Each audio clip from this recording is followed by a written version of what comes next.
여러분 반갑습니다. 어저께 캐나다에서 이 교환입니다. 아마 이번에 이 시간에 아주 참 좋은 시간이 될 줄 믿어요. 지금까지 어느 의사나 어느 교수나 얘기하지 못했던 하지 않은 그런 정보들도 있고요. 우리 몸에 얼마나 어떻게 신비롭게 칼슘에 의해서 작용되는지에 대해서 한 40분 정도 여러분한테 알려드리려고 해요.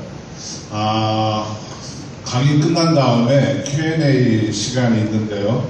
혹시 질문하실 것 있으시면은 그때 질문해 주시면 좋을 것 같아요. 먼저 우리 몸에 이렇게 뼈가 있잖아요. 이 뼈 안에 칼슘이 있어요. 아까 처음에 여기 오셨던 분 중에 한 분이 저한테 질문을 했어요. 왜 손발이 저린지, 왜 쥐가 잘 나는지. 근육 내에 칼슘이 부족하게 되면 쥐가 나요. 지금 심장 근육을 봤죠?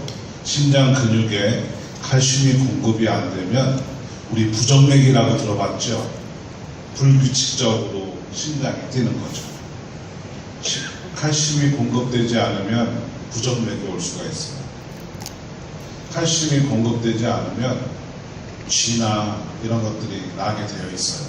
그래서 연세가 드신 분들일수록 점점 쥐가 나는 현상이 일어나게 되죠. 물론 젊은 분들도 쥐가 날 수 있어요. 갑자기 운동을 심하게 할 경우에 또 쥐가 나요. 젊은 사람들. 축구하다가 또 수영하다가 쥐가 나는 경우가 근육 내에 칼슘이 제대로 빨리 공급되지 않기 때문에 일어나는 현상 중에 하나예요.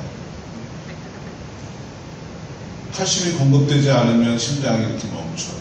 그래서 칼슘이 너무너무 중요하기 때문에 뼈에 저장해 놓고 쓰는 거예요.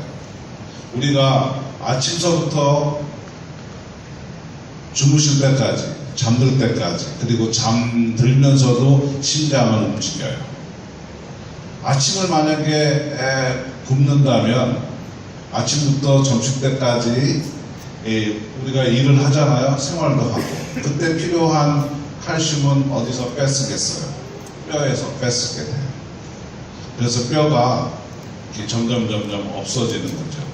그걸 골다공증이라고 해요. 그런데 우리는 지금 이 시간에 뼈의 건강에 대해서 얘기하고 있지만요.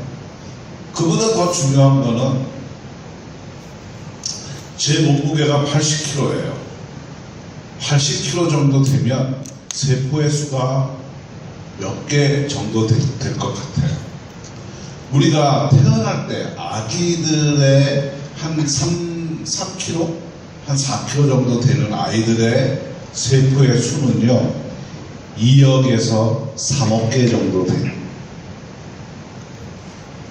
한 2조에서 3조 정도 돼요. 그런데 성인인 경우에는 60조에서 100kg 정도 되는 사람은 100조 정도의 세포 수가 돼요. 우리는 그 모든 세포들이 움직이고 다시 죽고 다시 태어나고 할 때 칼슘이 필요해요. DNA가 새로운 DNA로 복제될 때 칼슘이 모자르면 불량스러운 세포가 생겨요. 그거를 돌연변이라고도 하죠. 불량스러운 그 세포들이 하루에 얼마나 많이 생기느냐면 적어도 3,000개에서 5,000개씩 생겨요. 약 80조 되는 이런 그 세포를 가진 사람의 그 DNA는 또 얼마나 많겠어요. 근데 에브리데이 매일같이 그런 복제가 우리 몸 안에서 일어나요. 근데 정상적으로 미네랄이나 바이타민이나 칼슘이 제대로 공급되지 않으면 정상적인 DNA가 복제되지가 않아요. 그 정상적으로 복제되지 않는 그러한 DNA가 잘못된 것이 돌연변이에요. 그 돌연변이가 점점 커지는 게 암으로 커지는 거죠. 그런데 정상적인 사람인 경우에는 면역세포라는 게 있어요. NK세포라는 게 있어요. 그게 우리 몸 전체에 한 55개 정도가 돼요. 근데 그렇게 돌연변이 되거나 잘못된 그런 DNA가 생길 때 그런 NK세포가 다 잡아먹게 되죠. 그래서 건강한 사람은 크게 문제가 되지가 않아요. 근데 건강하지 않고 점점 연세가 들게 되면, 나이가 들게 되면 칼슘이 떨어져요. 칼슘이 떨어지면 세포의 돌연변이 숫자가 점점 많아지는 거죠. 그리고 면역세포의 기능이 떨어지게 되는 거죠. 그래서 암이 생기게 되기도 해요. 퇴행성 질환이 그래서 생기게 돼요. 그래서 칼슘이 그만큼 중요하기 때문에 우리 뼈 안에 젊었을 때 저장해 놓는 거예요. 그런 지금까지 그 칼슘은 다 뼈 이렇게 인식하고 있잖아요. 흔한 게 칼슘이잖아요. 뭐 시장에 가면, 백화점 같은 데 가면 정말 흔한 게 칼슘이에요. 그런데 왜 지금까지 암이 걸리고 골다공증이 왜 걸릴까요? 지금까지 왜 골다공증을 치료하는 치료제는 왜 없을까요? 수많은 치료제들이 개발되어 있지만 아직도 뼈 밀도를 올릴 수 있는 골다공증 치료제는 없어요. 그러면 우리 뼈가 어떻게 생성되는지, 또 칼슘이 어떻게 흡수되는지 설명해 드릴게요.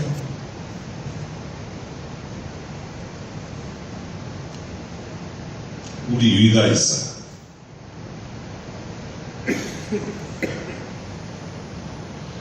혈관이에요. 뼈예요. 보통 우리가 칼슘은 이렇게 CA로 표시를 해요. 화학기호로요. 우리 칼슘을 먹어요. 우리 성인 남녀인 경우에는 보통 하루에 600mg에서 800mg의 칼슘을 소모해요. 자, 칼슘 소모는 아까 심장 봤죠?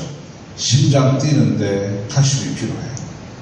지금 말하고 있는데 혀 움직이는 것도 칼슘이 필요해요. 눈 보는 거, 생각하는 거 모두가 칼슘이 필요해요.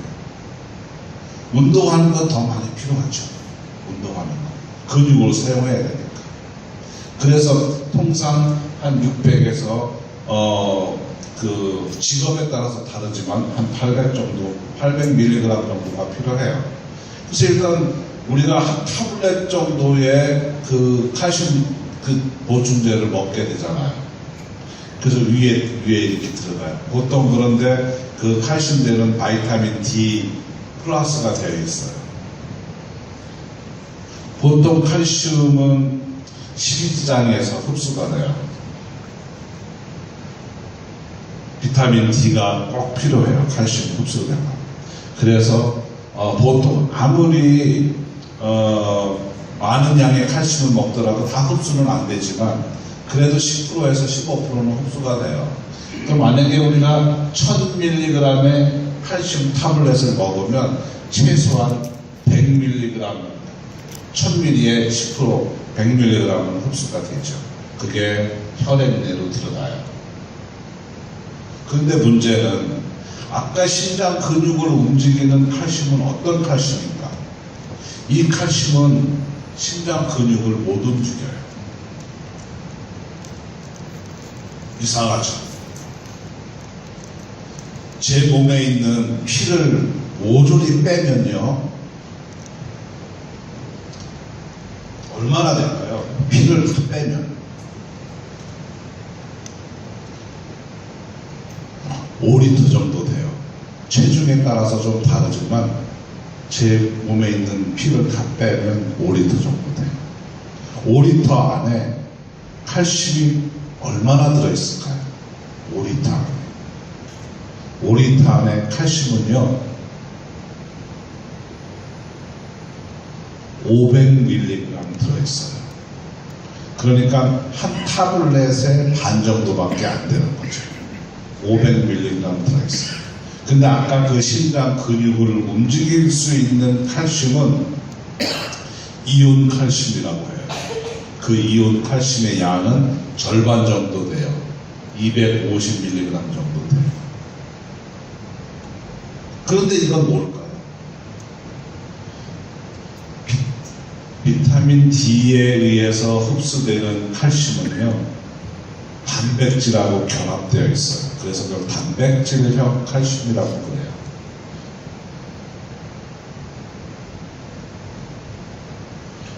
단백질하고 붙어 있어요. 그 단백질은 알부민이에요.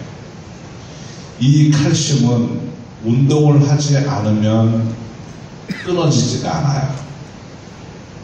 그래서 단백질을 사용해야만 칼슘을 사용할 수가 있어요. 그런데 그러니까 아무리 칼슘을 이렇게 많이 먹어도 뼈로는 안 들어가죠.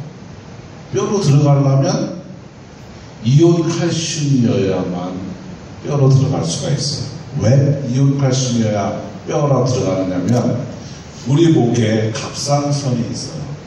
그 갑상선에는 요 나비 모양으로 이렇게 되어 있는데 그 갑상선에 부갑상선이라고 또 있어요.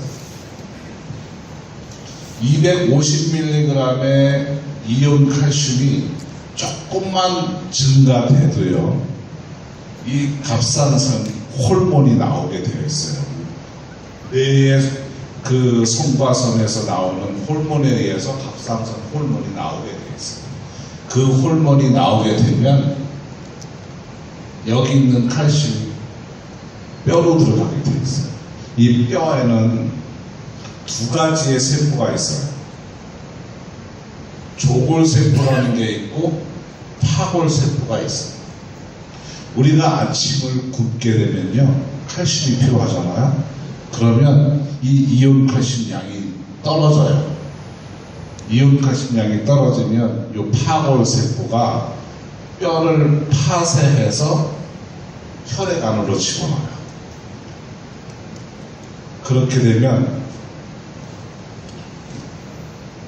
아침에 만약에 굶고 점심에 굶고 저녁에 아무리 많은 칼슘이 들어있는 음식을 먹었다 할지라도 한 500mg 정도 이상은 뼈에서 빠져나왔어요.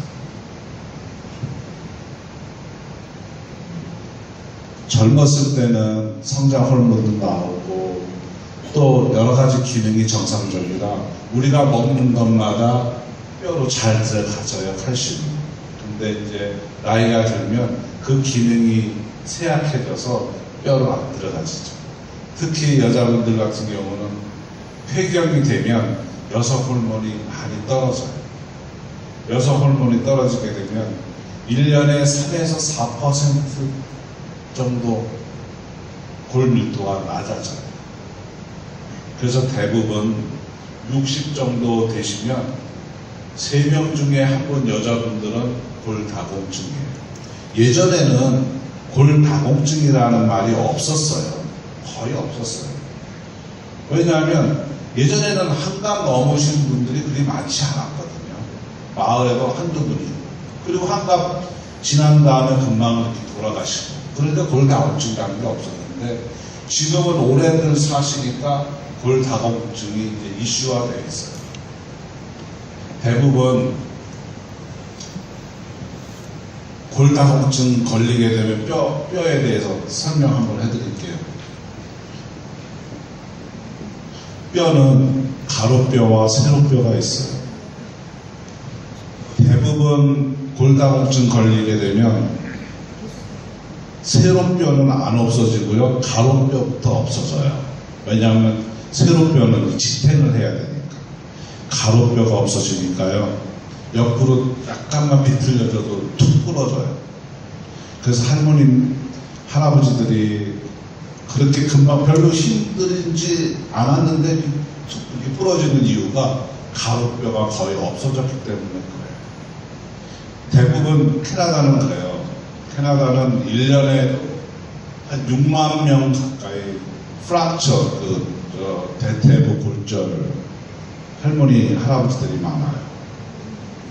지금은 양로원에 많이 계시더라도 침대를 다 없앴어요.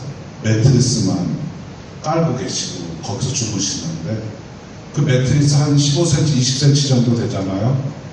거기 매트리스에서 슬쩍 엉덩방아 이렇게 쪄도 엉덩이 뼈가 부러져요.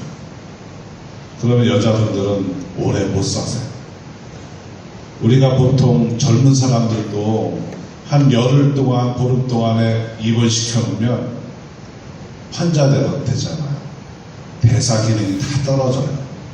근데 이제 연세 드시면 누워 계시면 대사 기능이 떨어지니까 오래 못 사시죠. 그래서 거의 대부분 1년 내에 사망하는 사망률이 70에서 80%까지 사망률이 높아져요. 다른데 모두 건강하더라도요, 뼈가 부러지면 그렇게 돼요.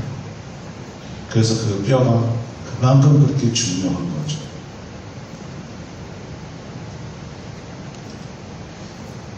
그런데 지금은 대부분 뼈도 중요하지만 이 칼슘으로 인해서 아까 말씀드렸잖아요. 암이 생기는 거. 거의 대부분 지금은 이제 두 명 중 한 80세 연세 되신 분들은 거의 두 분 중에 한 분 정도가 캔서, 암으로 돌아가시잖아요. 젊은 분들도 암으로 걸리는 분들이 너무 많아요. 그렇죠. 지난해 11월 달에 일본의 동경에 갔더니 너무너무 심각하더라고요. 동경의 시민들이. 골절도 많아지고 암도 더 많아지고. 지금 현대생활에 한 데 있어서 여러 가지 문제들 많이 있지만, 먹거리도 문제지만 칼슘 부족으로 인해서 일어나는 현상들이 너무너무 많은데, 칼슘 부족으로 인해서 일어나는 질병들이 한 150가지 정도가 돼요. 그 중에서 가장 어려운 게 암이죠. 암 걸리면 다 그래요. 막막하다. 암이 왜 걸리겠어요? 모든 세포 내에 칼슘 레벨만 제대로 맞춰주면 암은 없어져요. 아까 말리홀트 그 여사분은 다발성 골수종이에요. 여러분들은 아마 암 걸리면 암이 산성 체질해서 암 걸린다고 그렇게 생각을 하시잖아요. 그거는 맞아요. 칼슘이 부족해지면 산성 체질이 돼요. 자, 우리 피는요, pH라고 있죠. 이게 산성도 알칼리도를 나타내는 지수인데요. 7.3에서 7.4 정도가 정상적인 혈액의 pH예요. 그런데 칼슘이 부족하게 되면요, 이 pH가 떨어져요. 요거보다 떨어진 것을 산성화됐다고 그래요. 요거보다 높은 거를 알칼리화됐다고 그러죠. 근데 이 범위가 가장 중요한데, 이 범위 밑으로 떨어지게 되면 산성화돼요.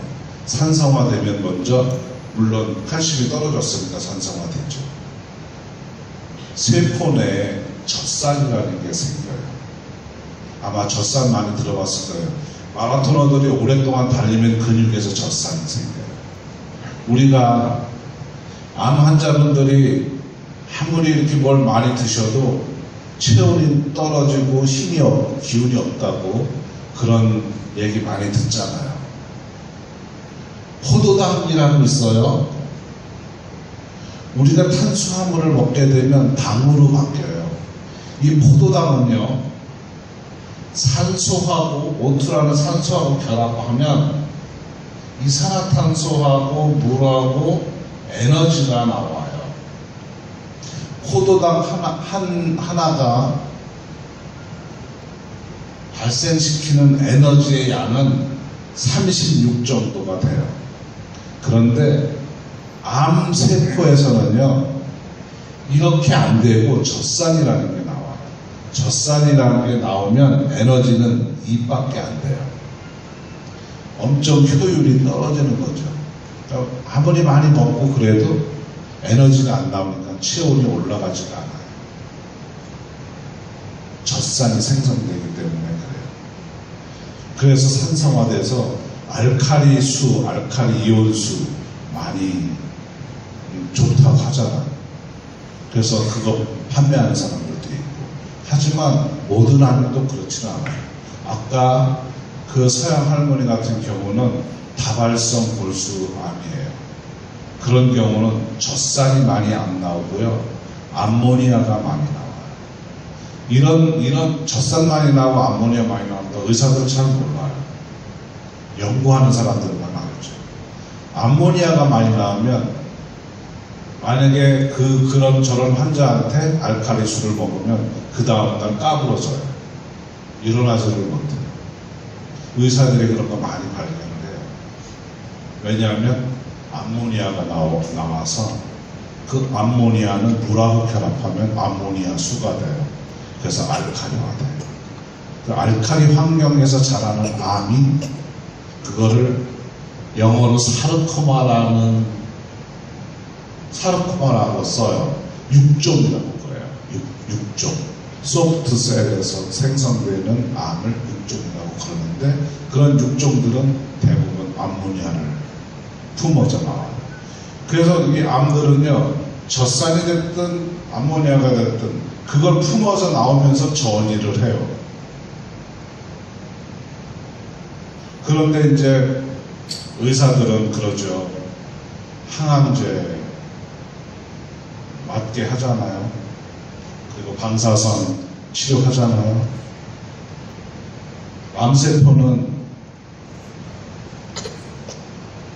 암세포 안에 한 가지 종류의 암이 있지는 않아요. 수백, 수천, 수만 가지의 암 종류가 있어요. 그런데 항암제는 몇 가지 종류가 안 돼요. 그에 비하면. 그래서 보통 항암 치료를 할 때 3가지, 4가지, 5가지 이렇게 항암제를 믹스하고 해요. 칵테일 요법이라고 하죠. 그래서 어느 놈이 맞든 죽으라고 하는 거죠. 이 안에 보통 수천 가지, 수만 가지의 암들이 있는데 어떤 거든지 항암제를 맞게 되면 죽는 놈도 있고 싹 오그라드는 놈도 있고 피하는 놈들도 있고 각색의 암세포들이 있어요. 이 항암제로 암을 한다 하도요, 암은 죽지 않아요. 없어지지가 않아요. 지금까지 100년 넘게 의학이 발달되어 있지만 암 환자는 줄어들지가 않아요. 그런데 요즘 뭐라고 표현들을 하느냐면 병원에서요, 유방암 치료율이 엄청 높아졌다 그래요. 그렇죠? 뭐 20%, 30% 치료율이 높아졌다 그래요. 왜 그런 말을 쓸까요? 초기에 진단율이 높아졌어요. 암세포 유방암도 초기에 발견하면요, 최소한 그런 분은 10년 이상 사세요. 가만 놔둬도 10년 이상 사세요. 그런데 병원에 가면 그거 수술하잖아요. 그래서 병원에서 5년 이상 살면 치료됐다고 판정을 해요. 그러니까 통계적으로 치료한 사람이 많아진 거죠. 정밀 진단하면서 진단이 초기에 되니까 오히려 암 환자는 늘어나기도 하고 초기에 진단해서 치료했으니까 5년 이상 산 사람이 많아진 거죠. 그러니까 치료율이 높아졌다고 그렇게 표현들을 해요. 췌장암 환자인 경우에 항암제를 쓴 사람하고 항암제를 안 쓴 사람하고, 항암제를 쓴 사람은 13일을 더 살아요. 그런데도 췌장암을 항암제로 투여를 하는 거죠. 그런 화학 물법들이 안 통하니까 지금 최근에 뭐해요? 표적 항암제라고 이름을 또 바꿨어요. 면역 항암제라고도 이름을 바꿨어요. 그렇게 해서 제약회사들이 판매를 해요. 표적 항암제, 면역 항암제, 그래요. 예전에는 말기암 환자인 경우에 서울대 병원에 삼성병원에 3천만 원에서 4천만 원이면 죽을 수 있었어요. 그 이유는 3천만 원에서 4천만 원 정도 항암 비용이 든다는 거죠. 절대적으로 암이 걸리게 되면 보험이 되는 약이 있고 보험이 되지 않는 약이 있어요. 근데 대부분 특진하잖아요. 가족들이. 특진하게 되면 보험 안 되는 항암제를 주사를 해요. 그렇게 되니까 비용이 많이 들어가는 거죠. 3천에서 4천만 원 정도 병원비 내고 장례식으로 하잖아요. 근데 요즘은 또 그렇지가 않아요. 8천에서 1억 정도 들어요. 왠지 아세요? 지미 카터가 흑색종이라는 질병에 암에 걸렸어요. 근데 면역 항암 요법을 하면서 나았다고 이제 그랬어요. 아주 운이 좋은 거죠. 지미 카터의 경우에는. 지미 카터가 받은 면역 항암제는 그 흑색종의 64.5% 반응률을 해요. 그러니까 아주 럭키한 거죠. 그런데 다른 위암이나 간암이나 이파선암에는 12% 미만이에요. 그런데 말기암 환자들 항암해서 안 되면 면역 항암제 하자고 그래요. 지미 카터 얘기하면서. 그러면 다 억울해야죠. 지미 카터가 1년에 15만 불 들었어요. 그 면역 항암제. 한 달에 만 불에서 15,000불 들어요. 한국 삼성병원에서 900만 원 들어요. 한 달에. 그러니까 그거 치료받다가 사망하니까 3천, 4천 더 추가돼야만 살 수가 있는 거죠.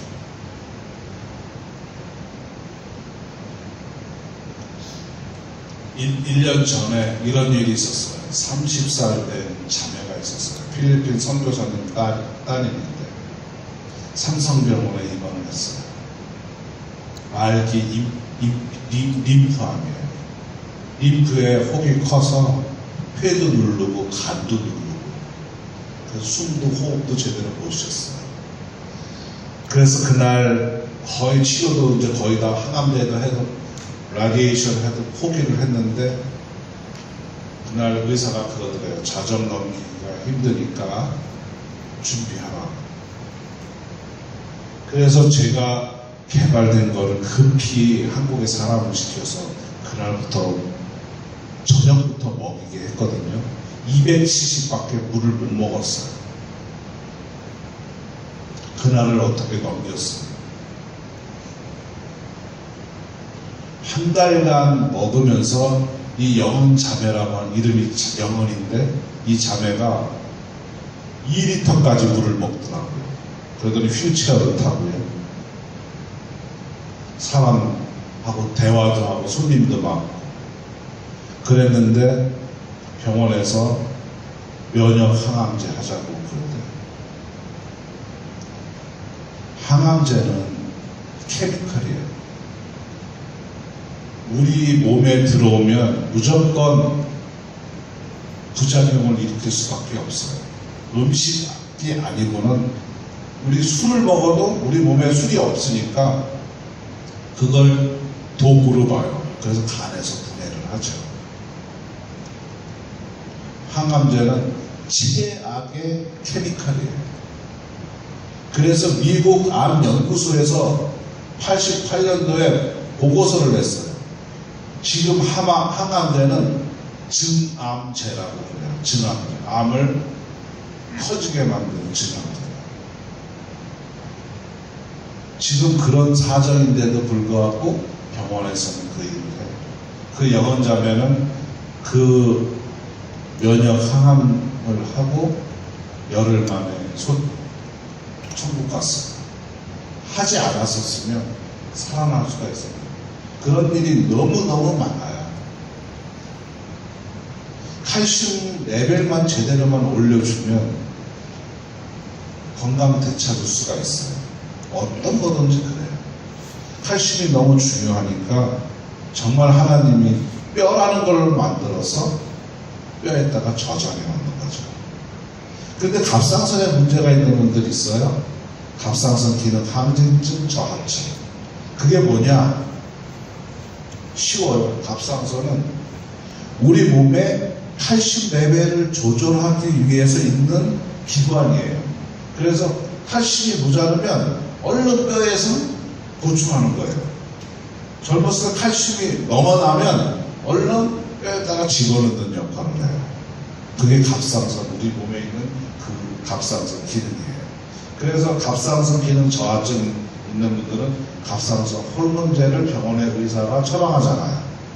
그래서 그 호르몬제는 뭐냐면 뼈에서 제대로 칼슘을 빼서 쓰라고. 그래서 갑상선 기능 저하증이 걸린 분은 뼈 밀도를 측정해보면 뼈를 못 뺐으니까 뼈가 튼튼해요. 뼈가 아주 덴시해요. 뼈 밀도가 좋아요. 갑상선 기능 항진증 걸린 분은 뼈에서 칼슘을 술술술술 막 흘러나게 빼내니까 뼈가 엄청 안 좋아요. 그 갑상선 기능 항진증이에요. 그 갑상선 기능이 그런 역할을 해요. 우리 몸의 신체 기관에 칼슘을 제대로 공급해주는 역할을 하는 게 갑상선 기능이거든요. 그런데 그게 우리가 이제 칼슘을 먹잖아요. 아마 여기에 계신 분도 학교에서 바이올로지 생물을 배우신 분 있으실 거예요. 우리 몸의 칼슘은 두 가지 흡수 경로를 가져요. 칼슘은 이렇게 먹잖아요. 시금치가 됐든 멸치가 됐든 먹잖아요. 그러면 비타민 D가 있으면 흡수가 돼요. 이걸 갖다가 우리가 표현하기를 액티브 트랜스포트라고 그래요. 액티브 트랜스포트라고 그래요. 그래서 그 골다공증 뼈 건강하게 하기 위해서 많은 거를 드시잖아요. 멸치를 많이 먹고 사골국을 먹고 그러잖아요. 시금치를 많이 드시고 황소 10마리를 잡아서 사골국을 끓여서 다 먹어봐요. 뼈 밀도가 올라간다. 멸치를 10푸대, 20푸대를 해서 매일같이 씹어 먹어봐요. 뼈 밀도가 올라간다. 시금치를 만평 이렇게 해서 시금치를 매일같이 해 먹어도 뼈 밀도는 안 올라가요. 뼈 밀도가 올라갔으면 정말 뭐 소뼈든 뭐든 뭐 별의별 거 다 해 먹었겠죠. 근데 안 올라가요. 이유는 아까 그랬죠. 단백질이랑 칼슘으로만 흡수되기 때문에 어떤 거든 이 세상에서 뼈 밀도를 올릴 수 있는 물질은 지금까지 없었어요. 약도 없었고 다국적 기업의 제약회사 파이자가 됐든 어떤 회사가 됐든 머크가 됐든 수많은 골다공증 치료제들이 나왔어요. 지금까지 골다공증 약 드시는 분도 계실 거예요. 대부분 80%는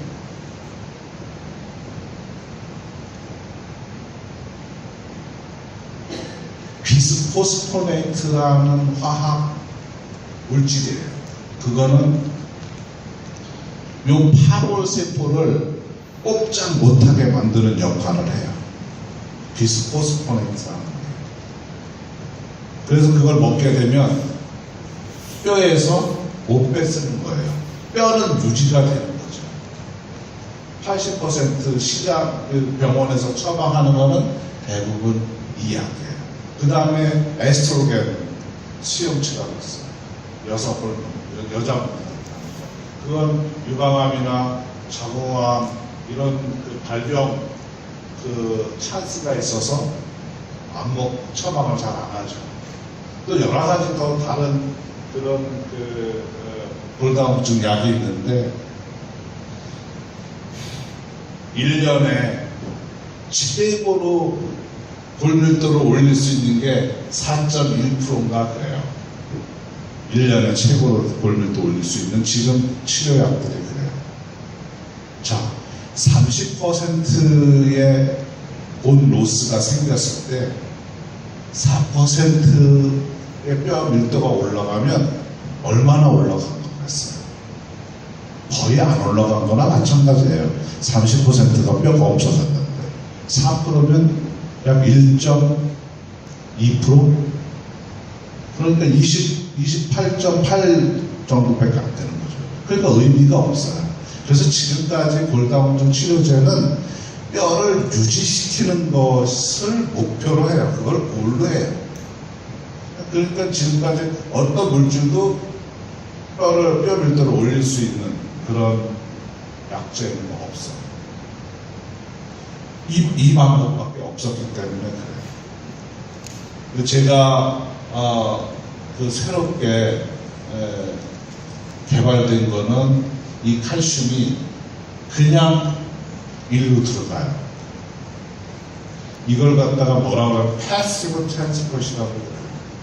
점막을 통해서 들어가게 만들었어요. 이 점막을 통해서 들어가니까 바로 이온 칼슘이 250ml라면 252나 253이 돼요. 이렇게 조금만 혈액 안에 이온 칼슘량이 조금만 늘어나잖아요.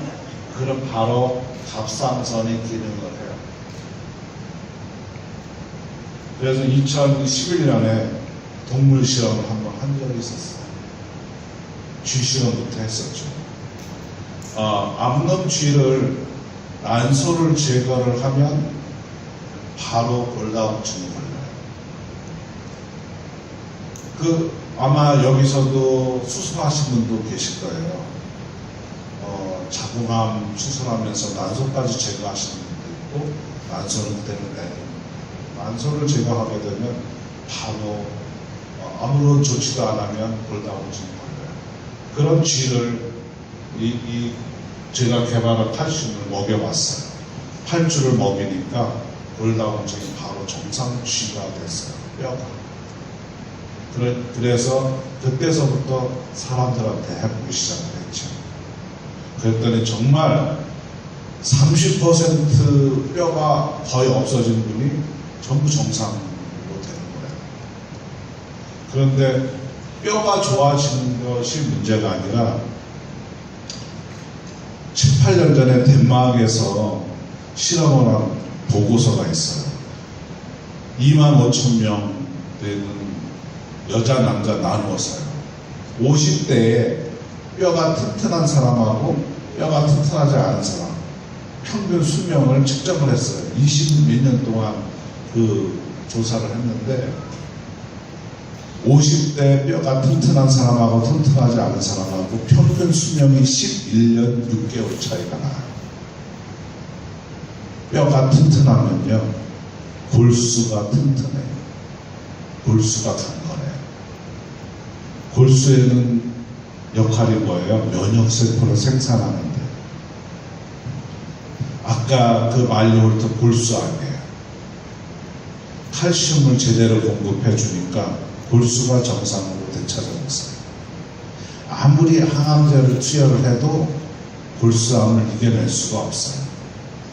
백혈병이라는 것도 있죠. 백혈구가 많아지는 병이 있고 백혈구가 적어지는 게 있어요. 우리 몸이 정말 너무나 신기해서 모든 것이 제대로 갖추어지지 않으면 제대로 혈액이 생성되지 않아요. 면역세포가 제대로 생산되지가 않아요. 백혈구는 좋은 거라고 하잖아요. 하지만 제대로 칼슘이 공급되지 않으면 DNA가 서로 제대로 된 복제가 일어나지가 않아요. 그러면서 불량 백혈구가 생성되는 거죠. 엄청나게 많이 부풀어나는 거죠. 아이들한테 소아 백혈병들이 그런 현상이 많아요. 지금 대한민국에 신생아들을 조사를 했어요. 49%가 그러니까 아이 2명 중에 1명 꼴이 칼슘 결핍으로 태어나요. 칼슘 결핍이 되니까요. 뭐가 많아져요? 장애아가 많아져요. ADHD, 다운 증후군, 자폐아 엄청나게 늘어났어요. 지금 임신 안 되는 불임 부부가 30% 정도 돼요. 칼슘이 부족하게 되면요, 이 수정이 제대로 안 돼요. 난자도 건강한 난자가 생산되지가 않아요. 정자도 마찬가지고요. 남자들의 정자 수는요, 한번 사정을 하면 1억 5천에서 2억 마리가 돼요. 지금 젊은 사람들 정자 수는 3천만에서 4천만 밖에 안 돼요. 그래서 어떻게 해요? 수정이 안 되니까 실험관하게 다 칼슘이 원인이에요. 정말 지금 수명은 많이 늘어났지만 건강하지가 않아요. 아가씨들 튼튼해 보이고 얼굴도 이쁘고 많이 그래졌지만 예전보다 임신율도 많이 떨어져요. 남자들도 마찬가지, 청년들도 마찬가지. 근데 대부분 의사들은 다르게 해석을 해요.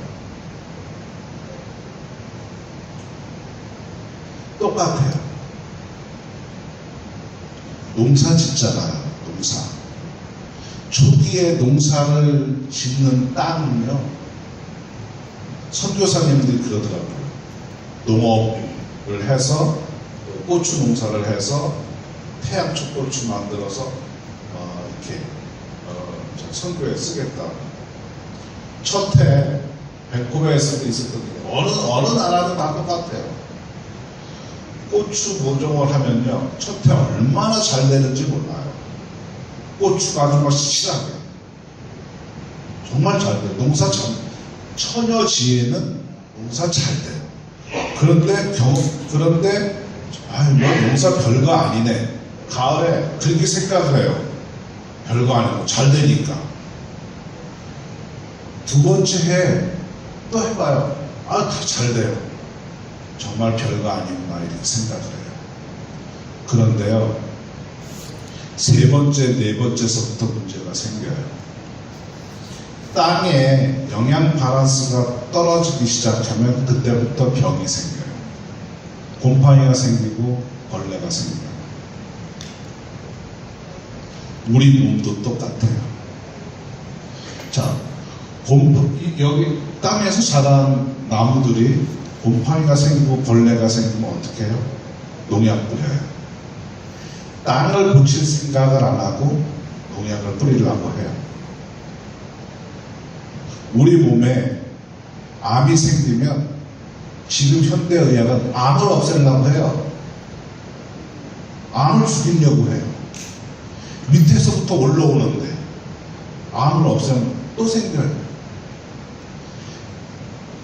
대장암 걸렸죠?